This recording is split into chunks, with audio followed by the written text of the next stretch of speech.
Welcome to Unfiltered with Sam. Today we'll be hosting Rabbi Yisroel Dovid Weiss, a groundbreaking guest for a podcast from my region. Before we get into the interview, I'd like to ask you all if you find the content of our new channel interesting, being it's produced right here in the Eastern Mediterranean and the Middle East. Please like, subscribe, and share to help us reach more people. Your support really, really means a lot. So now off to our guest. Rabbi Yisroel Dovid Weiss is an American Haredi rabbi and a prominent spokesperson for Neturei Karta, an anti-Zionist Jewish group. The rabbi's short bio will be found in the interview description below. You will also be able to find the link to Neturei Karta's website in the interview description. I encourage you to visit their website where all your questions about Neturei Karta will be answered. Especially look at the links of the mission statement and the question and answer links. They offer clear and concise explanations to address most common doubts. So Rabbi Weiss, welcome. Thank you. It's an honor and privilege to be on your channel, and especially being that it is focused in the Middle East, and of course, with God's help, inshallah, it goes throughout the world. So it's really critical, I hope, with God's help, that it will be understood and therefore help to remedy inshallah, the quagmire, this terrible bloodshed that we are seeing, that is ongoing at this moment. Yeah. God willing, Rabbi, inshallah. I wanted, before we discuss the current situation, Rabbi, there were a few questions that I'd like to ask you about Neturei Karta, just to get them out in the open, because some people might not go directly to the link. So I wanted you to briefly please explain how Zionism differs from Judaism and why the existence of Israel is antithetical to Jewish beliefs. Okay, so first I pray to the Almighty to bestow upon me His truth, His wisdom, that I may be worthy of conveying His message, and so, inshallah, sanctify His name and bring peace to the world. And Amen. And Assalamu alaikum again to all of you. The fact is that Judaism and Zionism are diametrically opposite. They are from we would say from the sky to the earth, from the day to night. It's so diametrically opposite that it's hard to comprehend anything more diametrically opposite. And basically, with God's help, I'll try, God should give me concise words to understand. Judaism is a religion of 3,000 years. Jews made a covenant with God on Mount Sinai 3,000 years ago to be subservient to Him and to uphold the laws of the Torah that God gave to Moshe Rabbeinu Moses on Mount Sinai 3,000 years. And we do practice that from that day to today exactingly. We are forbidden to defer to to in any way different, do anything different from the words of the Torah that was given to us. We apply our lives, whether how the technology changes and so forth, everything gets applied to the laws of the Torah, that we believe God created the world 6 days, the seventh He rested, therefore we're not allowed to work on the Sabbath, which is called a Shabbos, Sabbath. Jewish people are stringently commanded in the Ten Commandments to keep the Sabbath, not to work on the Sabbath. So one of the issues is not to use electric, which says we're not allowed to make fire on the Sabbath. We consider electric like fire.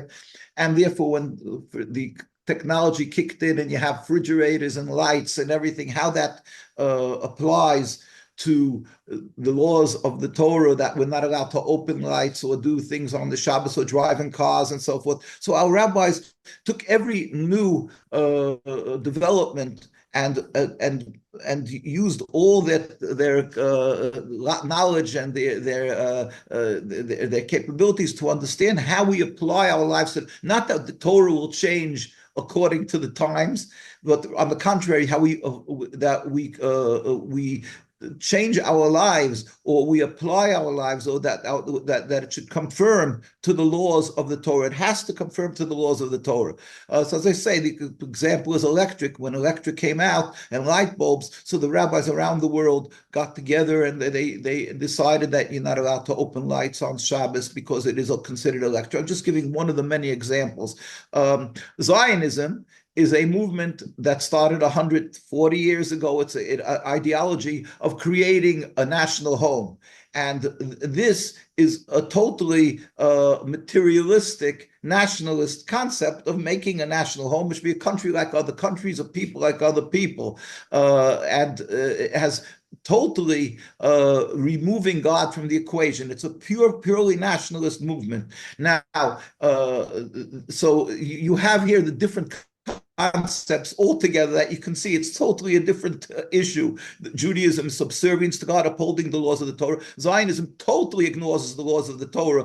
They're bombing in Lebanon. They're bombing in everything. I mean, Sabbath is by them nothing. The cars are driving back and forth on the Sabbath. Everything is going on the Sabbath as if it would be any other day of the week, because God has nothing to do. It's taken out of the equation. That is certain.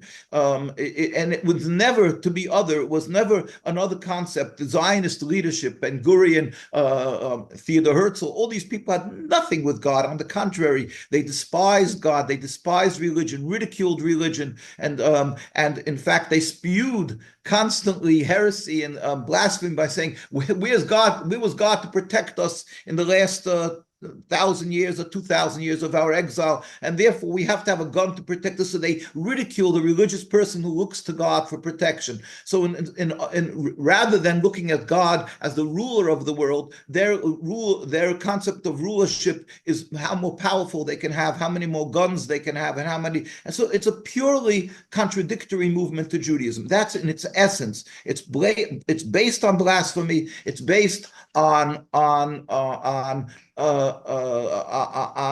uprooting every concept from a Jewish soul, his closeness to God, and rather make him cold and a nationalist concept.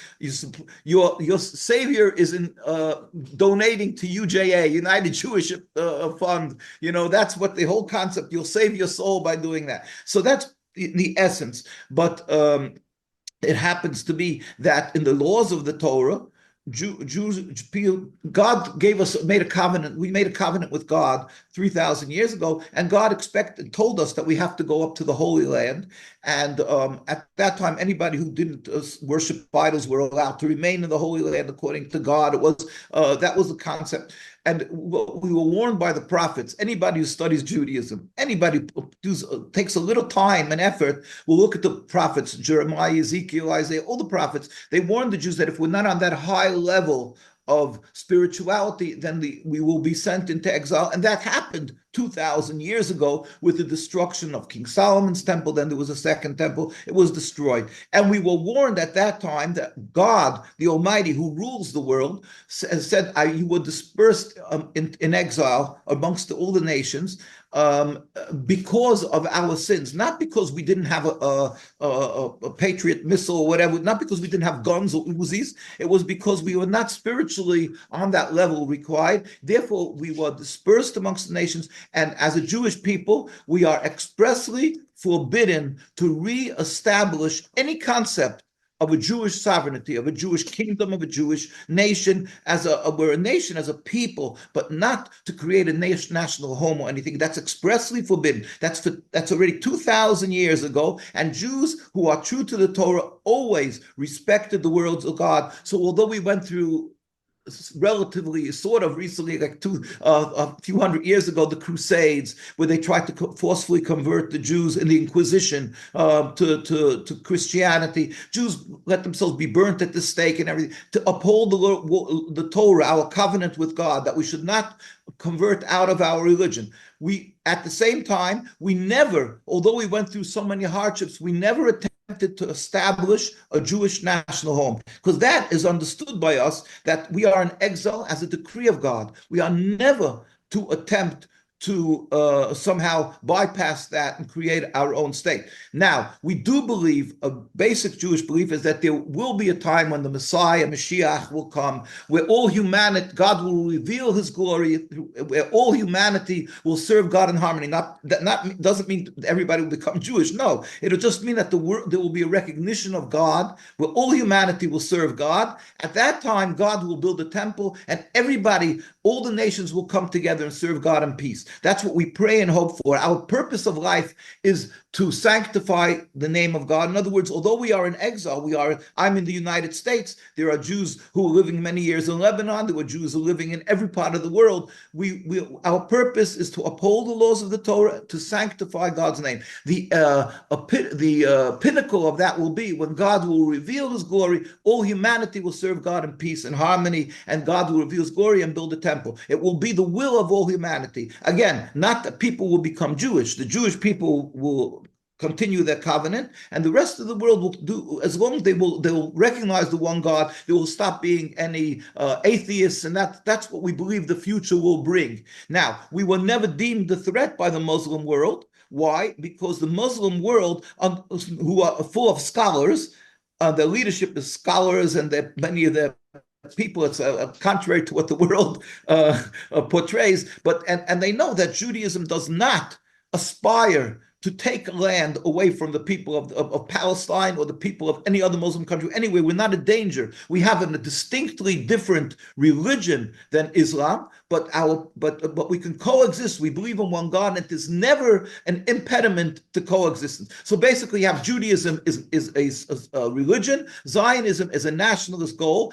and they totally transgress and they breach the laws that God says that Jews are forbidden to create a Jewish nation. Now, they're not a Jewish nation, mind you. They're a farce. They're a nationalist, selfish, flawed nationhood, but they refer to themselves as a Jewish nation. They use the Star of David. They use the name Israel, which is Jacob, but they're nothing with Judaism. They're against Judaism, but yet they use this as a facade to legitimize their occupation of Palestine. But it happens to be directly rebelling of the laws of God that says, don't make a Jewish nation, even if it would have been kosher or halal or something. It's unacceptable. Now, let me just add I'll try to be very concise. It happens to be that when we were sent into exile, we were under 3 oaths of God 2,000 years ago. It's the words of King Solomon and repeated in the Jewish law books.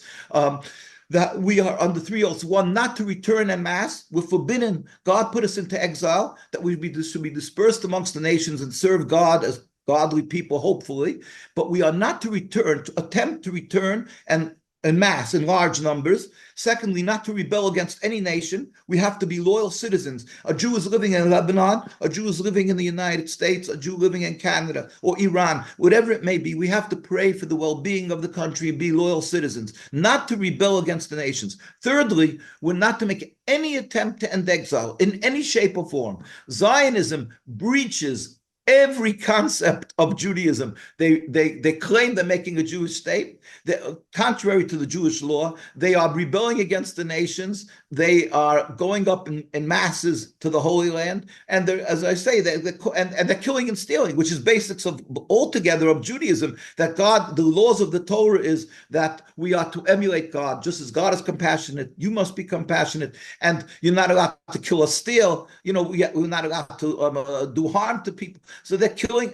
Their state is, besides breaching the laws of exile, it's created through killing and stealing and occupying other people. That's the basics of the Torah, not to kill or steal.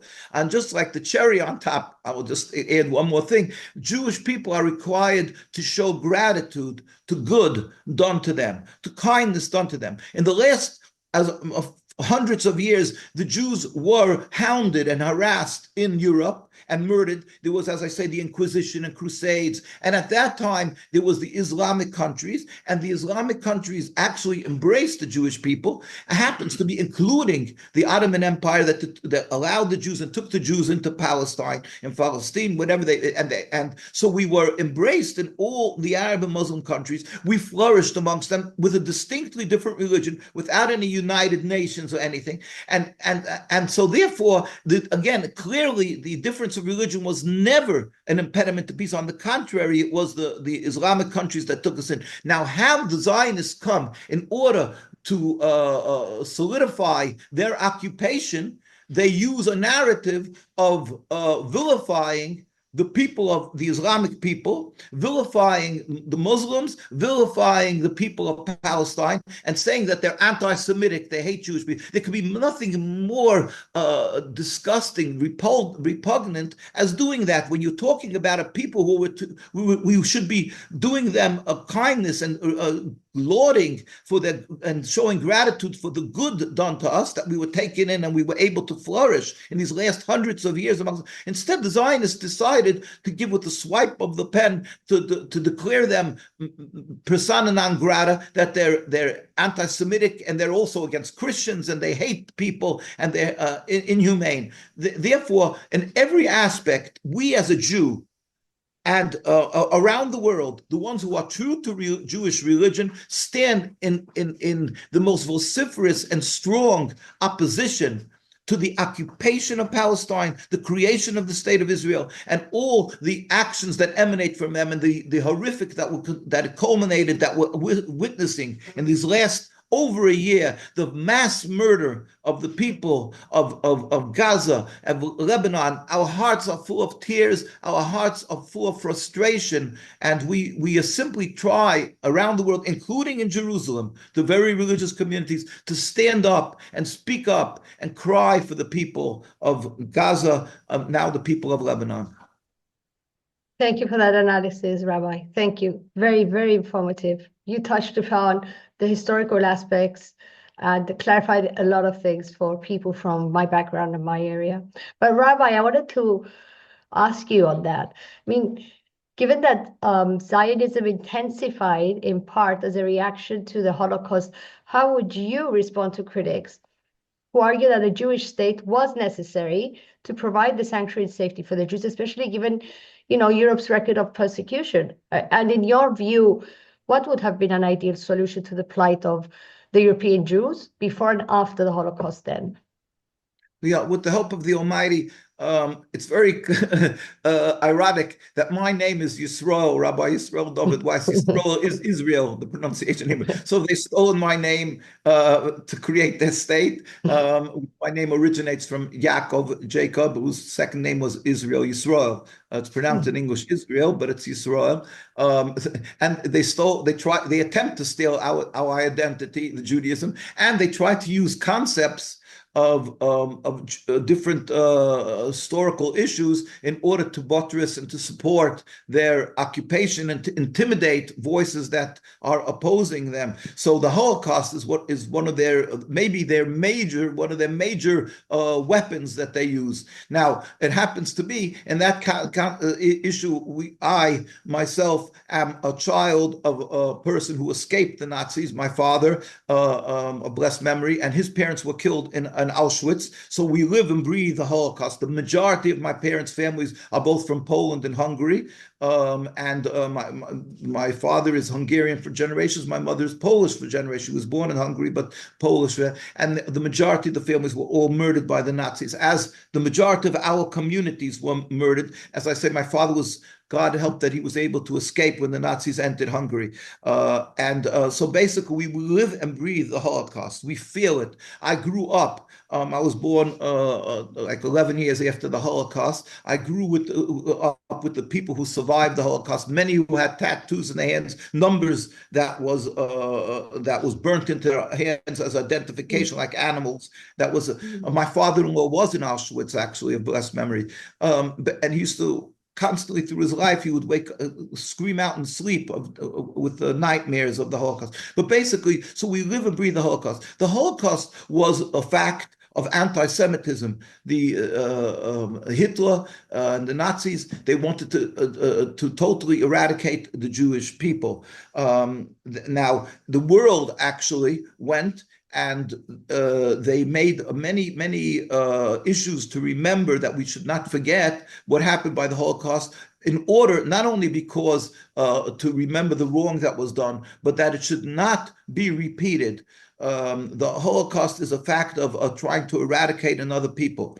And the Zionists went, and although it is, I suppose it would be a show for itself, but it happens to be that during by the Holocaust, the beginning of the Holocaust, at that time, the Zionists working in Germany actually colluded with the Nazis, and we have many books. We have a book called "The Holocaust Victims Accused." The Zionist organization wanted Jews to go up to their land that they wanted to create in Palestine, and they colluded with the Nazis. The Nazis wanted to throw out the Jews from Germany, and they colluded together. And the rabbis, we have many writings, and we have a lot of these historical facts that the Nazis and the Zionists worked together. Later, the Zionists actually thwarted the efforts of the Jewish rabbis, who actually secretly approached the Nazi leadership.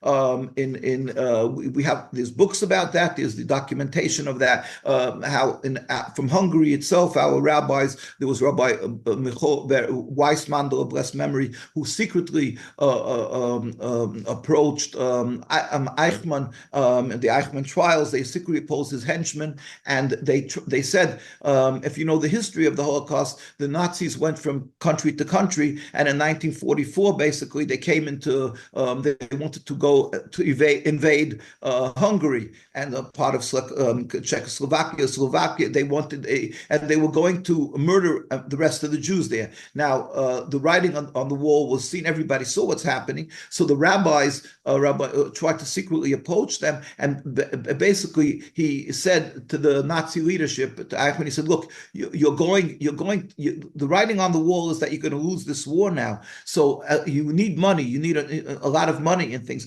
It was buy the Jews, sell the Jews to us instead of killing them. We'll give you money, and you should not kill the Jews in Hungary. You should leave us alone." And they made a secret deal, and for like a month or two period, they stopped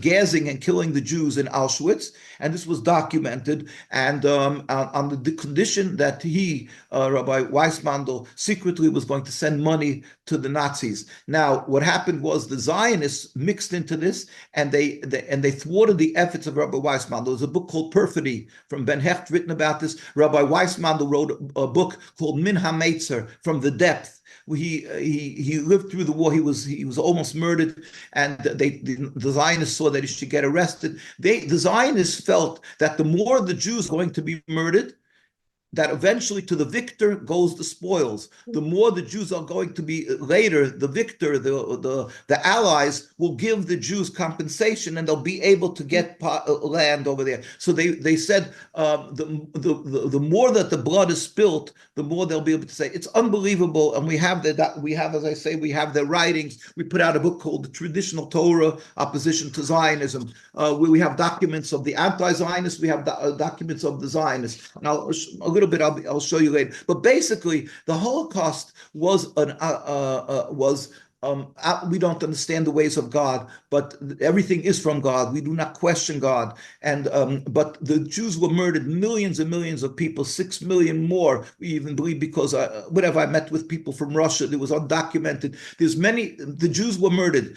They were murdered because they were Jews. But that, in no manner, shape, or form, gives the right to the Jewish people to go and take the land from another people. Now, the world was silent at the time of the extermination of the Jews, but the Jewish people suffered because they were Jewish. And what we do with our rabbis, the remnants of the Jewish people try to collect themselves together and become stronger in their faith, recognizing and strengthening our belief there is a God. We don't understand his ways, but we know that whenever there's a punishment of God, we look to look at our failures and see what we have to do to become closer to God and to correct what we've done, that why the Almighty brought about this, terrible destruction. And we have to better ourselves and become closer to God. The Zionists took this concept of the Holocaust, and instead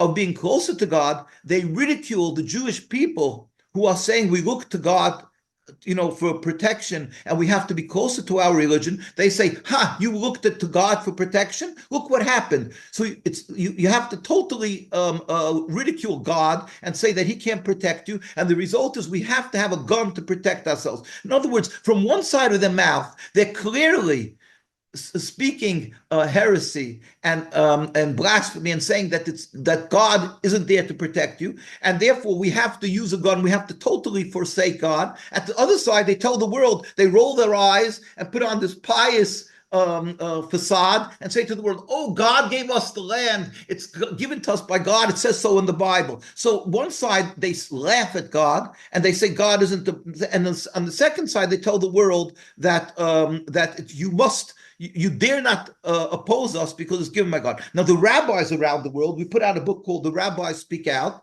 which is a compilation of 100, here it says it's 10 years old, 130 years record of religious opposition to Zionism.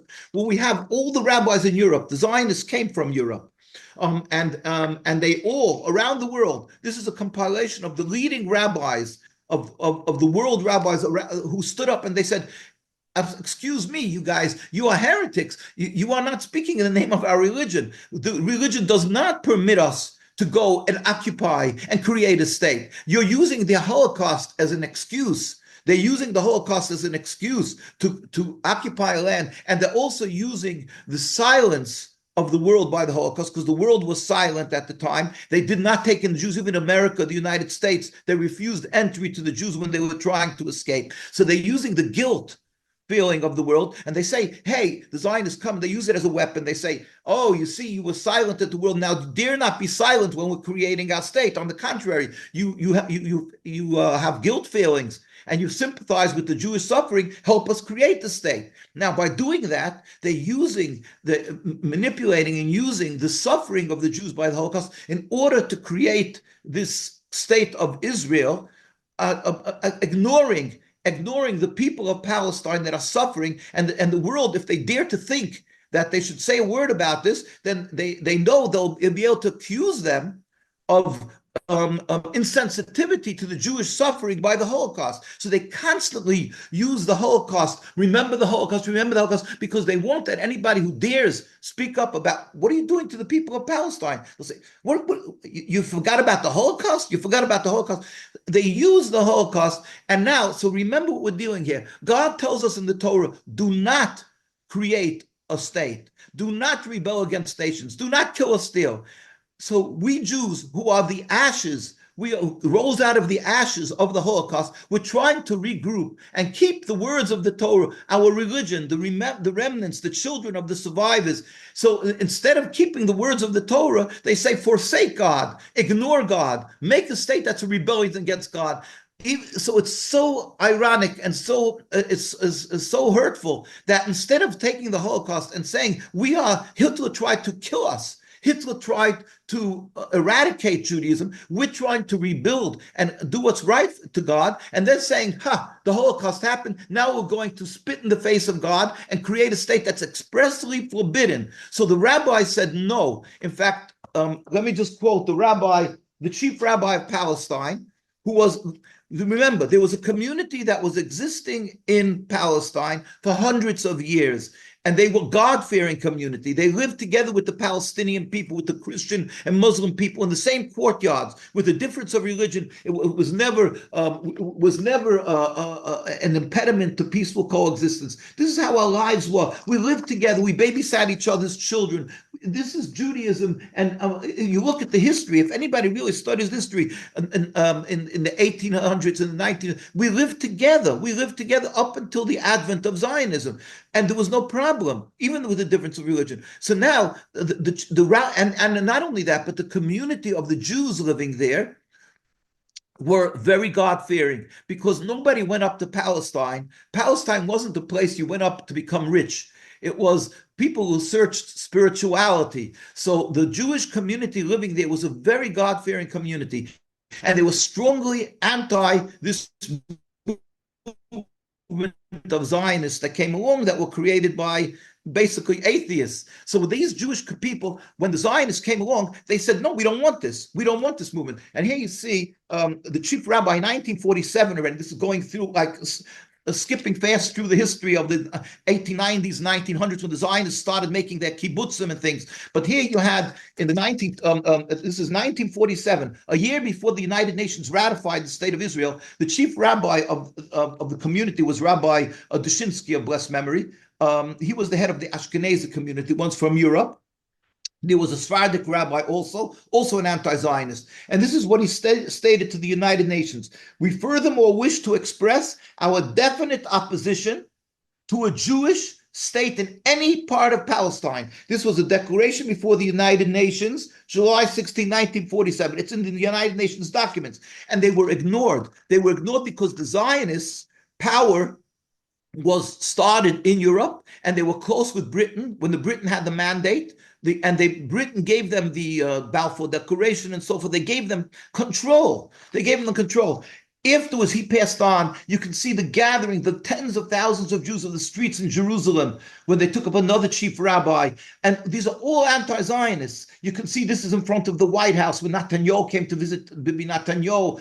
Came to visit President Obama then. And we always have this. We continually have these large demonstrations. They're in the streets of the United States in front of the Capitol. The Jewish community around the world, the ones who are true to the religion, not the non-religious or the peripherally religious, what they call modern Orthodox, the ones who make compromises in their religion. The very religious, whether it's living in the streets of Jerusalem and Al-Quds or the United States. I'm in New York, the largest community outside of Jerusalem, and right across from Manhattan, Williamsburg, Brooklyn. There's not one Israeli flag, not one. You're talking about tens of thousands of Jews living there, not one Israeli flag. And the reason is simply because we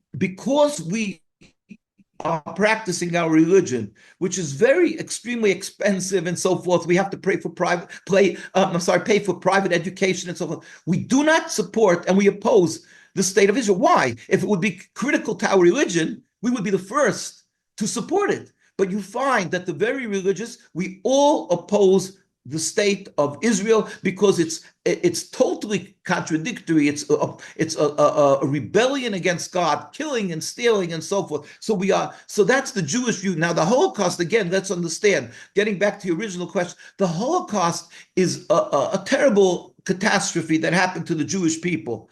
But it is something that we have to understand why God made that happen. But you can't use that as a tool to rebel against God and say, therefore, I'm going to rebel against God and say that God doesn't rule the world and we're going to create a state that's directly in contradiction to the commands of God not to make a Jewish state and to kill and steal. But in order to accomplish the state, we're going to kill and totally ignore the lives of the Palestinian people. And therefore, the very religious said, excuse me, we suffered the Holocaust. We are the children of the Holocaust. Don't come to us and use self-pity and all your other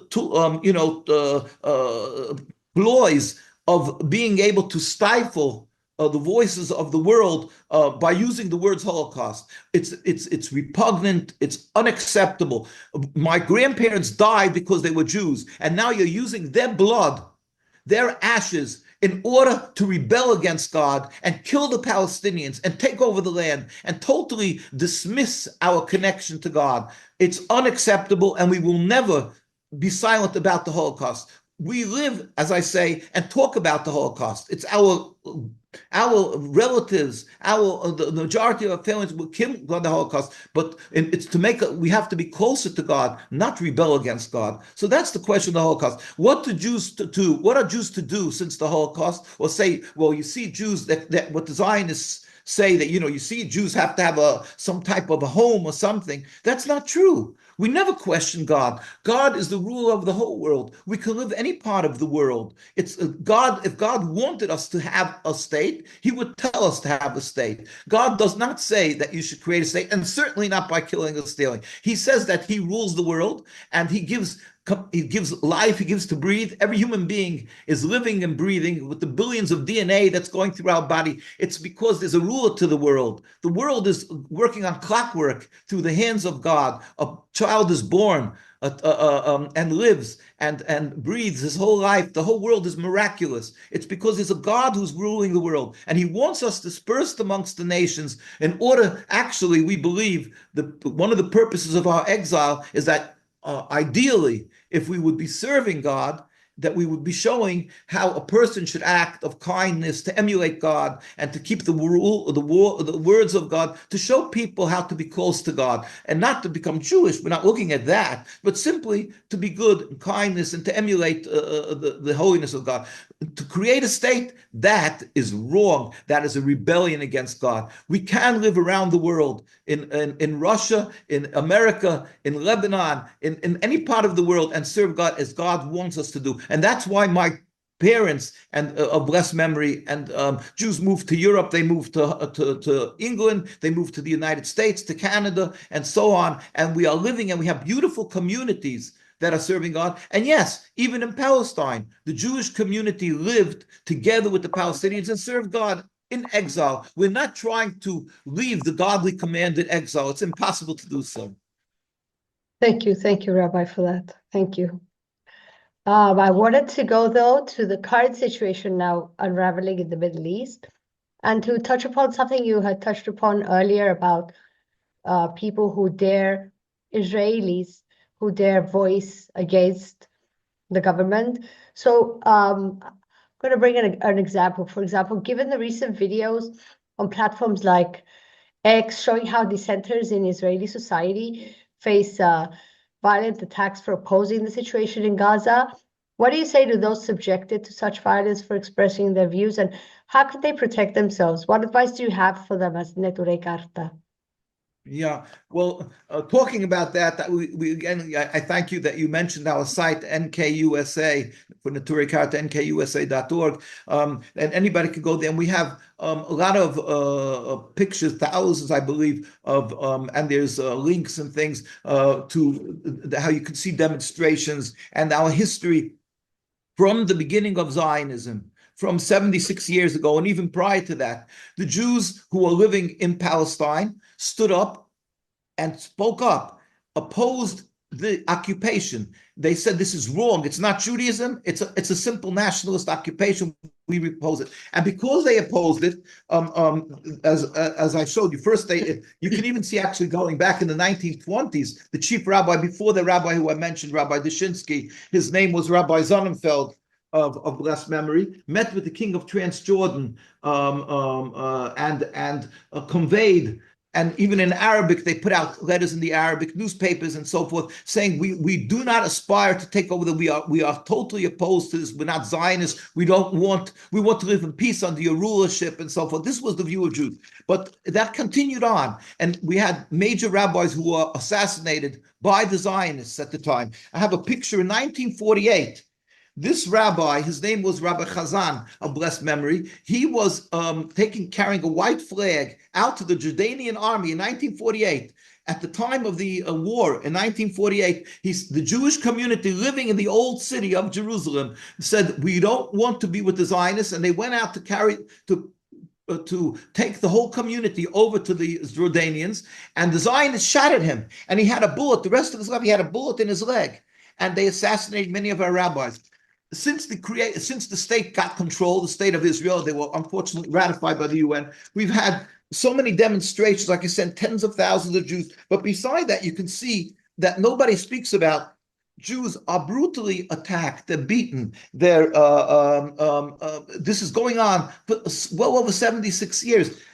Daily, this is the army, and we're never militant. Jews don't carry guns. I'm talking about the religious Jews, the ones who are true to the Judaism. We don't carry knives. We stand on the streets. We demonstrate. We speak up. We put out books, and they get viciously attacked. This is the stink water that they spray on them to destroy the clothes and to discourage demonstrations. 76 years this is going on. As I say, the brutality is beyond words. They trample them with horses. They smash their heads. They arrest them. It's beyond words what you will find, what's happening, and the world is silent. They ignore all of this.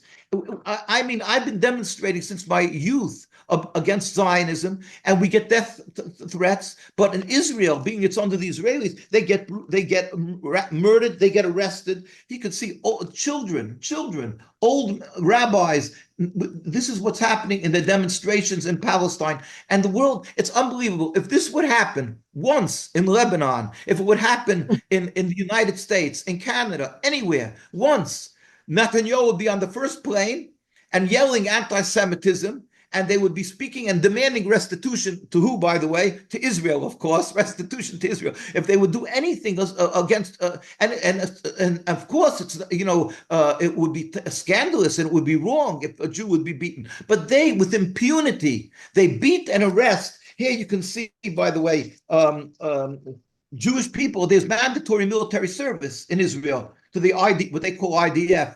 We call IOF, Israeli Defense Force. But here you see a Jewish girl. This is what's happening daily. They get arrested because they refuse to serve in their army. And here you see a girl crying and saying prayers. Note that her prison garb is an army uniform because they forcefully, as a psychological warfare, they put them into Israeli uniforms behind bars in order to break their spirit. Anyway, but this is what's happening daily. And for 76 years, we've been demonstrating. As I'm speaking here, we have tens of rabbis who are in prison. They're in prison in Israel. They talk about that, the hostages. They have thousands of Palestinian hostages in the Israeli prison, and they have Jewish people who are refusing to go along with their murder, with their assassination, with the genocide. And you have Jews who refuse to serve in their army. They're in their prisons. People who try to leave the country are caught by the borders, and they don't allow them even to escape. We have people who smuggle themselves out. They come to other Jewish communities. And if they're caught, they have deals. Even now in England, they're trying to force some Jewish rabbi to go. He's been 11 years in hiding from Israel, and he brought up a family and everything. They're trying to force them back in. So you're asking what's happening over there to the people. I could speak about the religious communities that have been always speaking up against, and they're brutally beaten, and nobody says a word. Of course, the Israeli society doesn't. They buy into the Israeli, their narrative that these people are vicious, self-hating Jews, or whatever they may say. But now it happens to be that because of what's happening in Gaza, and there's other people who have a difference of opinion about how the hostages should be released, so they're demonstrating against Netanyahu. Altogether, they consider him a scoundrel and somebody who should be behind bars. So and they're saying that his whole reason why he's continuing the war is because he's trying to keep himself out of prison. I'm not going to get into all the political dirt, which the whole state, as far as we're concerned, is one piece of dirt, basically. But so they're demonstrating, and then they get, of course, and some of them get arrested, they get beaten or whatever. But so this is an issue that I'm reluctant to get into, because I consider both sides, even though they may be right about the war, but they're wrong about waving the Israeli flags, because the core issue, the reason why the whole October 7th happened, is because they've made an occupation. They went in unlawfully. They took a people and they oppressed them. They've made an apartheid. They've stolen their land. They're killing and totally illegitimately. And the United Nations today is agreeing to that. And I like to give an example that I think it's really very important at this juncture to speak about. You have apartheid. United Nations was created for one reason. After the World War I and World War II, we've seen millions and millions of people. Never in the history that they've seen so many people that the people remember to be killed in one time. And so they decided they have to find some a solution where you can have a peaceful negotiating table where you can to adjudicate and to ratify conflicts in the world without killing. So they made the United Nations, where it would be the elite, the intelligentsia of the world will get together from every country, and they'll be able to somehow have a solution for their conflicts. One of the first things they did was ratify the creation of the state of Israel, and also they accepted, let's say, the South Africa into their body of the United Nations body. So in other words, you had South Africa that was openly practicing apartheid for tens of years, was looked at as a legitimate, lawful country practicing something so contrary to everything that the United Nations says about the equality of humanity. Yes, and their ambassadors was always addressed as His Excellency and so forth, and their leadership was, and they could come. The president was able to address the United Nations, and if Nelson Mandela cried and spoke out against the injustice of it all, he was arrested, and he was considered a terrorist for 27 years. While the South Africa was enjoying its respect in the United Nations, he was sitting in prison with many others. So you can see that although there's a United Nations and there's a world power, and they supposedly represent what's good, they could be doing something totally criminal and unjustified. And that the world today, if somebody would like to create a state and come to the United Nations and say, we want to create a state and it will be based on apartheid, they will be laughed out of the United Nations. And every child will say it's ridiculous. Why was it then acceptable? So you can see they could make a mistake. When they ratified the state of Israel, let us remember what we're dealing with. The majority of the country was Muslims. They were Muslims.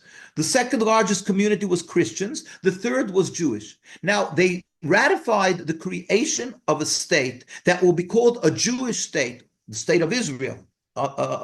What you're doing is asking for bloodshed, because by doing that, you're automatically going to take a segment of the population who will be considered second-class citizens. Rightfully, wrongfully, psychologically, it's a fact. If you're going to call it a Jewish state, everybody who's not Jewish will become second-class citizens. Whether you're going to show me that the laws is the exact same or not, that's neither here nor there. It's the psychological issue. How did the United Nations come and ratify such a concept? It happens to be that, and as I say, and that would be even if it would be a majority of the people would be Jewish. But here we're dealing with the majority were Muslim. The second was Christian. The third was a Jew. And altogether, looking at the Jewish community, as I mentioned, the Jewish community that was residing, that were living, that were the citizens of this land of Palestine were anti-Zionist.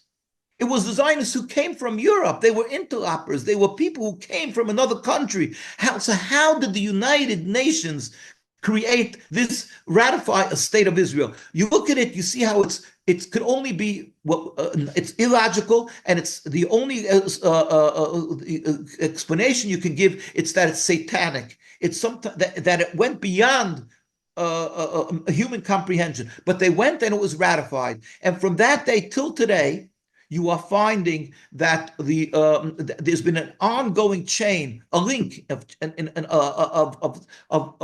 inhumanity, of occupation. Every day is worse than the day before. Think about it. The 76 years, there was the war after war, death after death, by the Intifada and all these issues.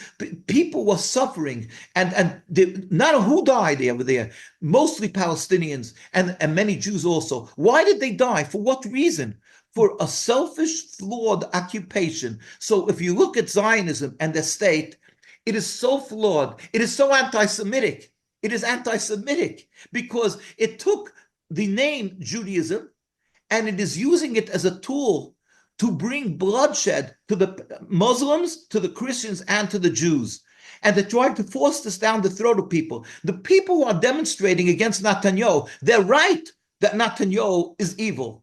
But their waving of the flag of Israel is waving a satanic flag. They are asking to perpetrate in perpetuity an occupation that will bring more bloodshed. You may put him out of the picture, Netanyahu, but what will happen tomorrow? You will continue to oppress another people that will automatically is injustice and will bring more bloodshed and more bloodshed. It can never be resolved. The only resolution is the removal of not something that was a religion that was existing or that Jews and Muslims lived for hundreds of years together. No, it's a movement of 100-something years. It's a flawed concept, just like apartheid was a creation of a mere 100 years ago or something. This is a mere concept of somebody sitting together. Here, Theodor Herzl and his cohorts. You can see this picture of the Declaration of Independence by David Ben-Gurion. Here, it's 1948. Look at this dais. Here's the historic moment of the Declaration of Independence. Now, imagine making a Muslim state without ayatollahs, without sheikhs, without imams. They're creating a Jewish state, calling upon God, saying that it's given to us by God. And they're not even covering their head, as the Torah states that a Jew has to cover his head, so he believes that there's a God above us. They're flaunting their rejection of the Torah, and here they're making their state, in the eyes of the world, calling it a Jewish state, and declaring that we should be supported because it's godly given to us and because of the Holocaust and so on. You see the hypocrisy, the totally the falseness, duplicity of this state that it is. And if any, and here you have a picture of Theodor Herzl. He has a beard, but it's the beard of a goat. It's not a Jewish. He's not covering his head. And this is what the picture of, this is what Zionism is. It's not Judaism. It's simply a powerful, selfish, flawed nationalist movement that's using the facade of religion in order to stifle anybody who speaks up. The Secretary General of the United Nations said months ago, right after October 7th, he said, wait a second, he said, this didn't come out of a vacuum. Remember where this came out.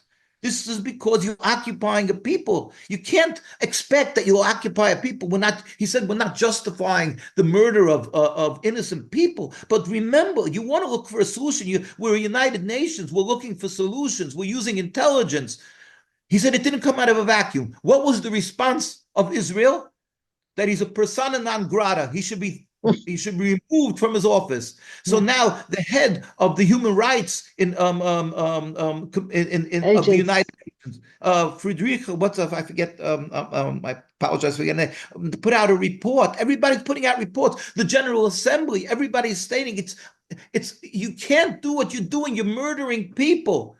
Oh, everybody's anti-Semitic. So Israel has two nuclear weapons. One, they're using God, they're using the Torah, declaring it's a Jewish state, and they're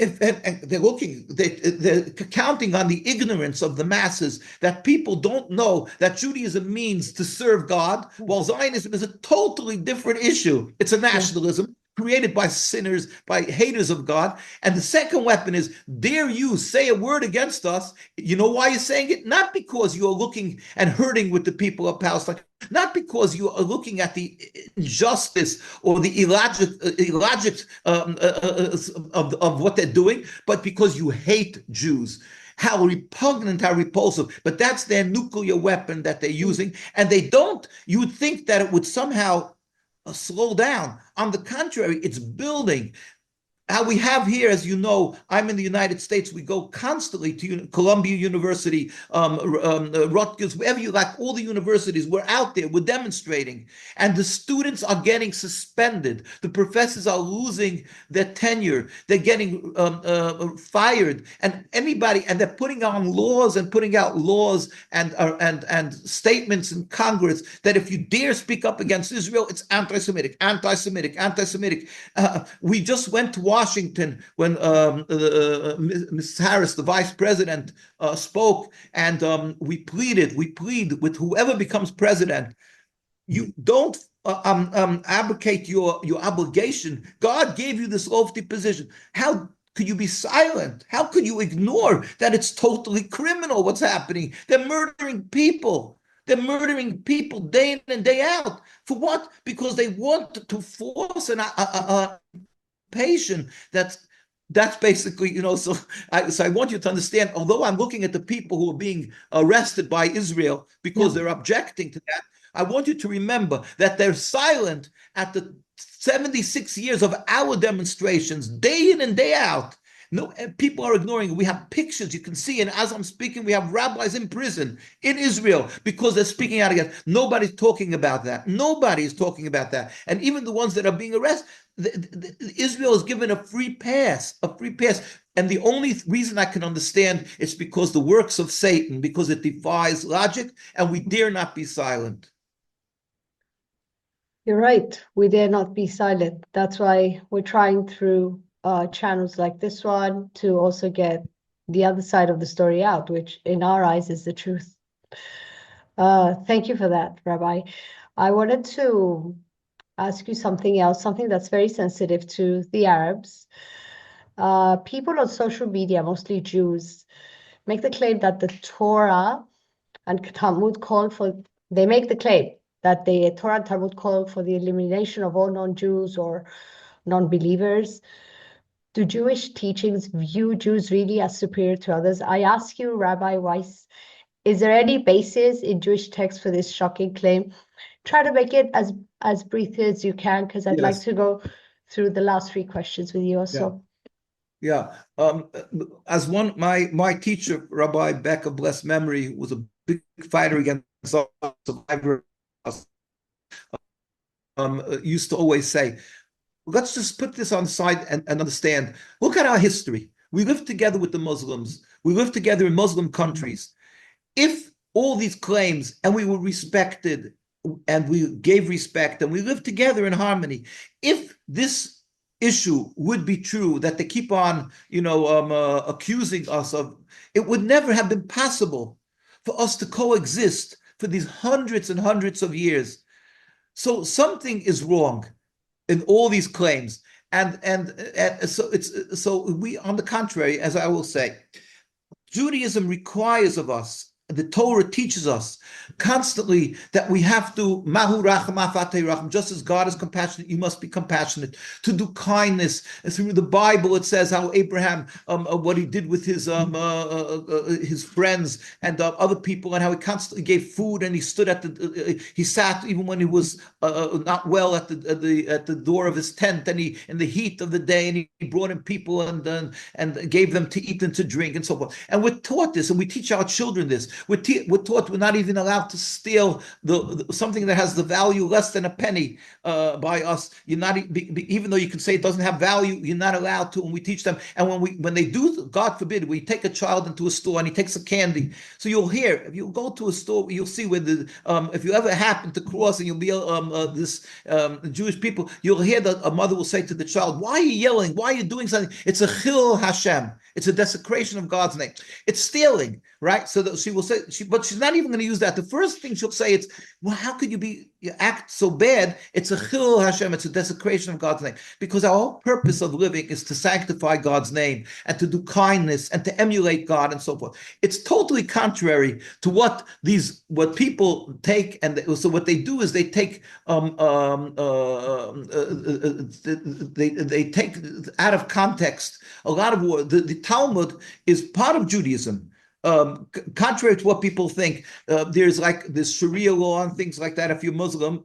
So there's different issues. We have by Judaism, we have the written law that God gave Moses, the Torah on Mount Sinai, but everything is written very concise. So later he spoke to Moses, and it's called the oral law that was later written in the form of Mishnah. Mishnah was later formed in the form of Talmud. So Talmud is the teaching of the schools. It's massive. It's 20 volumes, and it's written all the many laws, the explanation of laws, and a lot of it is where God rebukes the Jewish people. It's explaining the verses of the prophets, or Isaiah, Ezekiel. You look at it, it's constant rebuke of the Jewish people. It's also a rebuke of the nations. It was written in Babylon, in Iraq, basically, the Talmud. And over there, it says that if you're not living in the Holy Land, you are idol, like an idol worshiper. Now, it was written in, the rabbis in Iraq wrote this. So you see that something is wrong. I mean, how could they write like idol worship? They're writing it themselves. So it's a lot of it, you have to take it in context, not out of context. We I could get, I'm not going to get in, you can't, if you go into individual issues, but one thing is clear, we are told not to kill and not to steal. And on the contrary, we have to do kindness, visit the sick, console the bereaved, and constantly, like, to be a picture to the world of something godly, that the world should learn from that. So it's all wrong.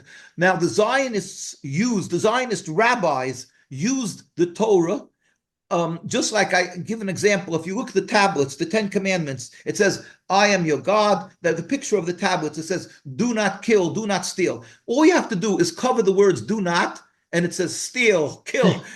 They take it out of context. So that's what we have. The rabbis are using the words of the Talmud in order to show that they have a right to do what they want with the Arabs. But what they are simply a satanic group. Their rabbis are false. They're used as a checkbook to sign off for the state of Israel to uproot the olive orchards, to kill and to steal and occupy. But they are not the true rabbis. They are not true rabbinate. It's false. We have our rabbinate. I want you to know that there's a rabbinate that exists in Israel. It's called the Eidah Charedes, God-fearing community, and we always have chief rabbis. These are in total opposition to that. So that it's a charade, it's a facade, and it's not true. All the use of the Jewish statements, it's an abuse of the Jewish statements. It's wrong. It's out of context.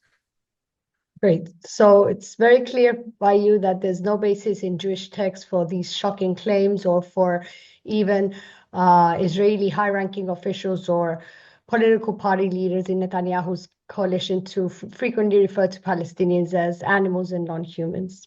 Thank you for the clarification. They are worse than animals. That's all I can say. And they have no right to use the words of the Torah, because a lot of them have studied, not a lot of them, but some of them, and Netanyahu, I believe, amongst them, who are not ignorant of the words of the Torah, and they've heard our demonstrations, and they know very well that they're totally abusing and falsifying the words of the Torah. So these are worse than animals. They're criminals. It's not true what they're saying. And like I say, there are words of the Torah. You look in the Talmud, you find plenty rebuke of Jews, where there's words of parables and words that compare people to animals, compare this and that, but it's all, you have to put it into context. Okay. And the history is what will be the proof in the pudding, is the proof, because we live together and we helped each other. We always did kindness. So the use of statements of the Talmud is simply malicious, criminal, and false. What they're saying is all false. Thank you for that. Thank you, Rabbi. I'd like to go to another issue that also affects us greatly, affects the Arabs in the region greatly, considering how Netanyahu and others in Israel frequently reference to the map of Greater Israel, which includes basically all of Palestine, all of Lebanon, all of Jordan, half of Syria, and vast parts of Iraq, Saudi Arabia, and Egypt. What's your message in brief to the people in those regions affected regarding the vision that this map portrays? Again, the Judaism and their leadership are the ones who are true to the Torah. We don't aspire not only for the greater map, or whatever you may call it, but not for 1 centimeter, not 1 centimeter of Jewish rule over any part of this world, and certainly not in Palestine, as we've been put under oath by God not to attempt to reestablish a Jewish sovereignty in any shape or form. We do, as I said, aspire, and we pray constantly for God's glory to be recognized around the world. We're all, like it says, there's a verse that says, all the nations will come together one day. They will come together and join arms and serve God in harmony. That's what we aspire for. We believe God will build a temple, but it will be at the time, it will be through the will of all humanity will be serving God in harmony. If you go to the United Nations, on the wall of the United Nations, if I could find, we have there's the Isaiah Wall. Maybe you're acquainted with that. It's called the Isaiah Wall, where on the wall of it's a conclave wall right across from the United Nations, where there's etched into the wall a verse of Isaiah, the prophet Isaiah, where it says the nations will beat their swords into plowshares. One nation will not pick up a sword against another nation. There will peace. I can't find it at the moment. There will be peace in the world. All the wolf and the sheep will lie together in peace. So we aspire for that day where there will be coexistence in the world and a total peaceful unity. But we know, and it's clear to any Jew who's a practicing Jew, true to the religion, that we are not in any shape or form to have the state of Israel. It's totally contradictory to us. So this aspiration for whatever it may be is simply a Zionist. But they won't have it. It won't happen. It happens to be that since the creation of the state of Israel, if you look, there was never 10 years of peace. Yeah. And why? In the Torah, it states clearly. It says in the Torah, "Why are you rebelling against me?" I found the picture. This is I don't know if you can see. This is actually distributed by the United Nations. They have a wall that's like it's called conclave. Yeah. It's shaped like that around. It's a beautiful big wall, and it's etched into the wall. They shall beat their swords into plowshares, their spears into pruning hooks. Nation shall not lift up swords against nation, neither shall they learn war anymore. It's in Isaiah. And the sheep they continue, the sheep and the wolf will rest together. This day will come. That's what we aspire for, but not to have any this. And in the Torah it says, God says to the people, why are you rebelling against me? It will not be successful. The state of Israel have short term, maybe to have success, but in the long term, they will disappear. It cannot be, because they are rebelling against God. It is unacceptable to have, even if it would be a Jewish state, but it's not a Jewish state. It's a heretical entity of nationhood. So they're saying they're going to take over the Temple Mount, which is another of these claims, and they're going to take over the Temple Mount, or they're going to go into, I don't know, whatever despicable claims they have, to go in to take over some other nation. It won't happen. It's against God, and there will be an end to this. We pray to God that God should end this rebellion against him without any further bloodshed, speedily and peacefully, but it will end. Inshallah. Before I go to my final question, I'd like to mention something. I noticed you're wearing some sort of attire. You're always wearing the Palestinian drab, yes, but you're wearing a regalia that it portrays Lebanon, the Lebanese flag, the cedar. So yes. Do you want to tell me something about it? Have you visited Lebanon? Yes. Well, thank God, through the years, I've had the honor and privilege to be what people call the Eden, the Garden of Eden of the Middle East. I've gone there a good few times, I would say. Mostly, of course, it was always because we were trying to demonstrate and speak up for the people of Palestine. There was a march to Jerusalem and so forth. We went there. I have just, I didn't realize I'll be talking about this, but I have like a few pictures. We have a picture of international delegation attending the global march to Jerusalem in South Lebanon. This was by a march. This was in when was this? 2002, and so we spoke here. I could tell you that I went to visit the Sabra Shaltila. We went to visit Sabra Shaltila, the prison camps at that time. Here you have a picture of my teacher, my esteemed Sabra Shaltila. They are in southern Beirut. It's the refugee camps where, yes, which house the more or less 300 to 350,000 Palestinian refugees who left due to the Nakba in 1948. They're, yes, very close to the area to the Dahi area. close to I the also went to visit we went to visit the refugee camp of Baja Barajna, and they presented me with the key. I carry it in my pocket all the time. It's to show that their heart is yearning to return to their homes in Jerusalem, and we are with them, and God will help one day, inshallah. There will be to Al-Quds, they could go back to their homes in a free Palestine. So we went to visit, and we cried with them, we felt with them, we hurt with them. We have many other, we went to the synagogues that were and the Jewish, and we went to Sidon. We went to visit the Al Hayat, I believe, the prison camp where they tortured the captives of Israel. That these Israel Hayat, what is it called? Do you remember? Maybe you remember, and the Israeli destroyed it in the last attack on Lebanon a few years ago. Well, they had a prison camp. We went to the border. We were able to look across the border to occupied Palestine, and we made a demonstration there. Our Jewish delegation, we made a demonstration. We were quite nervous that they shouldn't shoot at us by mistake. Of course, by mistake. Everything is by mistake.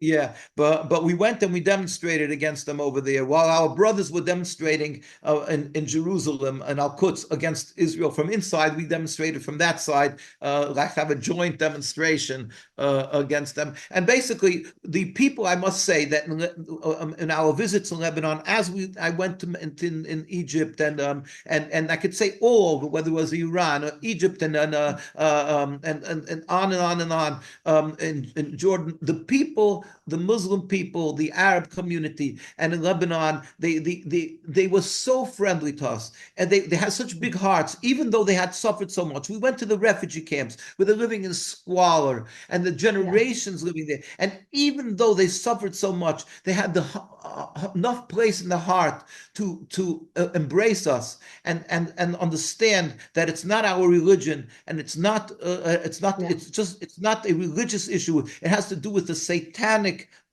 evil occupation, and they're looking forward that we should be once again able to coexist as we've had for so.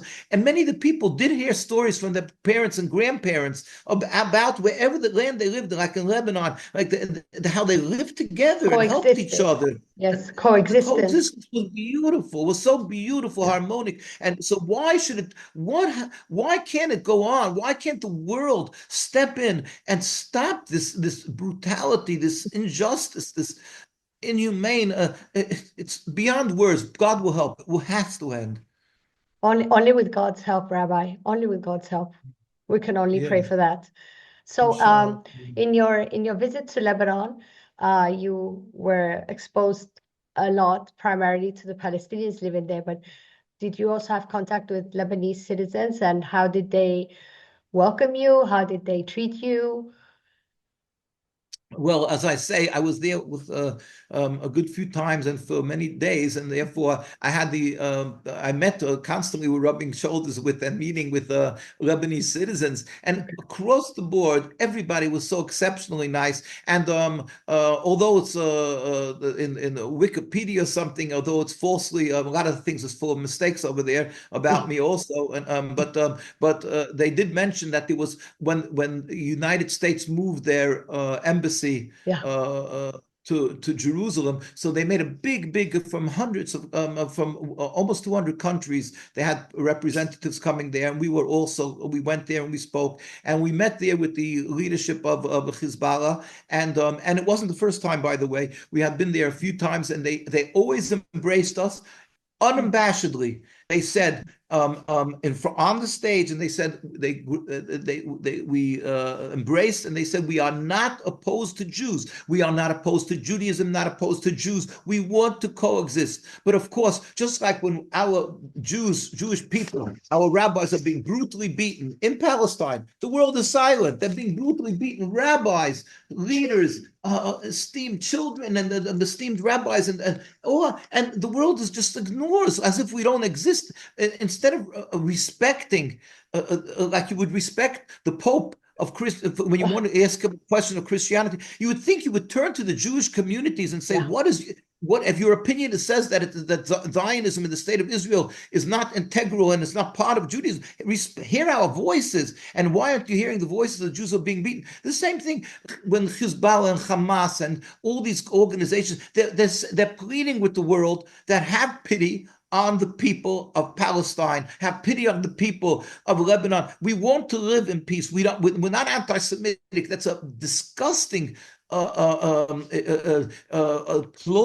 a disgusting weapon of Zionists that are the personification and the true picture of anti-Semitism. In fact, the fact is they're killing and they're causing the bloodshed and they're causing the exacerbation of hate of Jews, of mistrust of Jews. So what could be more symbolic and expressive of anti-Semitism than the Zionist state of Israel? It's ironic, and one day it will end. It will end. We only hope speedily and peacefully.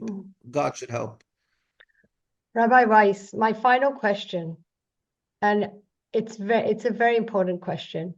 What message do you have for the people of Lebanon regarding their current struggles, as well as for the Palestinians in light of the existential struggles they are facing?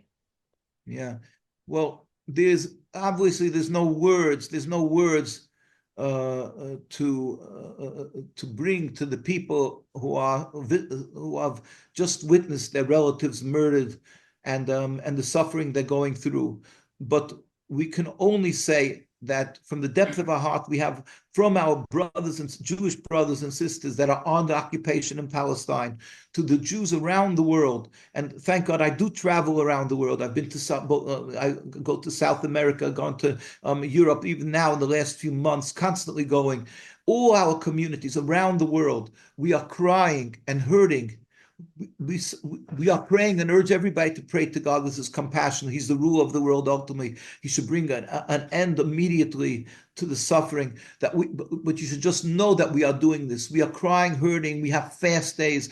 And at the same time, we are attempting as much as we can to go out on the streets tirelessly. And I could tell you tirelessly, I'll just give you in very short an example. We're not allowed to use cars, as I mentioned at the beginning of this on the Sabbath. So, and many of the demonstrations, the major demonstrations, for instance, Trafalgar Square in England, in London, or in Times Square in New York, we have to walk for like 3 hours just because we're not allowed to use cars, just to get to the demonstration. We stood there for hours in the heat, in the cold, and then we walk back. We're talking about sometimes 9 to 12 hours simply for demonstrating that the people should hear our voice. And I want to add, there would be tens of thousands of more Jews demonstrating, and maybe hundreds of thousands more, if it wouldn't be for the brutal attacks that happen in Jerusalem and Al-Quds and the people of Palestine who want to speak up. The Jewish people want to speak up, but they're brutally attacked.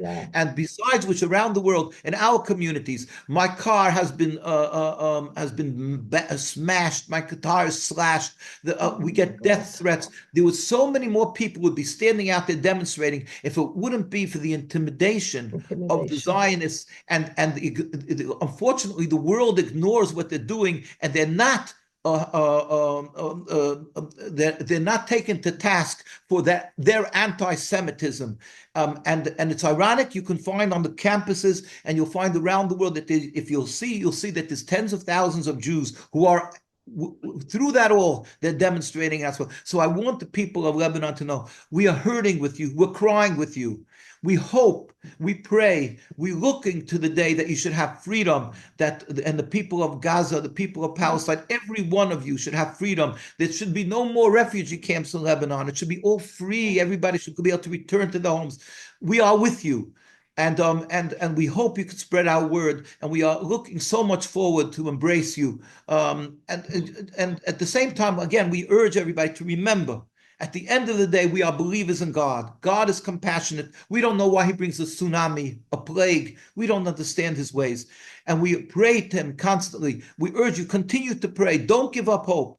We will someday see a free Palestine. God should help, inshallah, soon in our days. God is merciful, Rabbi. God loves us all. Thank you, Rabbi, for your time. Talking to you publicly is possibly a first for someone from my background and my region. Thank you for being so informative and for making yourself available. I really, really appreciate it, Rabbi. God, I appreciate it to you, and I appreciate again. Oh, by the way, the friendship of the people of Lebanon when I was there, they were so nice. It left such an indelible impression on me, and I'm yearning to go back there again. As I say, embracing the people of Lebanon in a free Palestine, a free Lebanon, a free Beirut. Sido, that I was there, so much beauty and so much godliness. God will help. It will happen. God Yeah, willing, Rabbi, we are more than happy to host you once again in Lebanon. Thank you. Shukran. Thank you, Rabbi.